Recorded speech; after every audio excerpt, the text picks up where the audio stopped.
everyone, and welcome to Film Obscura, a channel where we go over rare and obscure films as well as their stories. On today's episode, we talk about the obscure sequel to Fright Night, Fright Night Part 2. In 1985, Tom Holland, no not Spider-Man, the director, released a horror classic. The film follows a teenage man named Charlie Brewster on his quest to rescue his girlfriend Amy from the evil clutches of Jerry Dandridge, his vampire neighbor. Charlie's best friend Ed, or Evil Ed as some call him, also joins him on his journey, along with Peter Vincent, a late-night horror television personality. Before they can make it into Jerry's house, though, Ed becomes captured and turns into a vampire. So Peter Vincent must now take care of that because he's the person Ed set his horrific sights on. Peter then wins and meets back up with Charlie. It's now time for the two to face the music and head on into Jerry's house of horrors. Once inside, the two are met with Jerry's henchman, who's some sort of odd vampire variant, and the two defeat him. This leads to Jerry getting angry and deciding it's finally time to fight.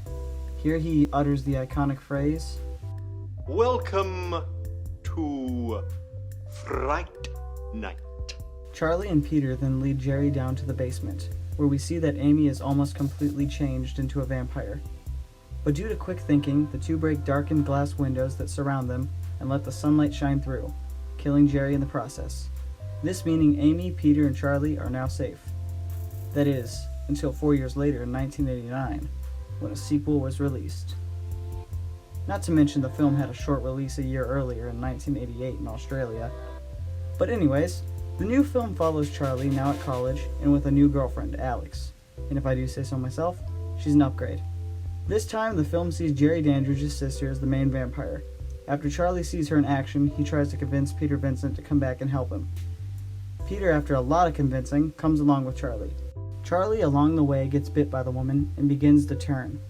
But it's not too late for Charlie, as long as Regine can be defeated in time.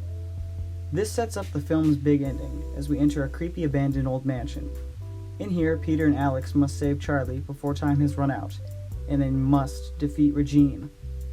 The two fight off Regine's henchmen and rescue Charlie. Now it's time for the final battle. Charlie and Alex are led to the basement where Regine is in her lair. It's almost too late, but Peter breaks open a window and reflects a sunbeam down to the basement, causing Regine to be defeated, and the three win the fight. The film then ends with Charlie and Alex discussing their future. The end. Thank you guys for watching. Don't forget to like and subscribe, and see you next time.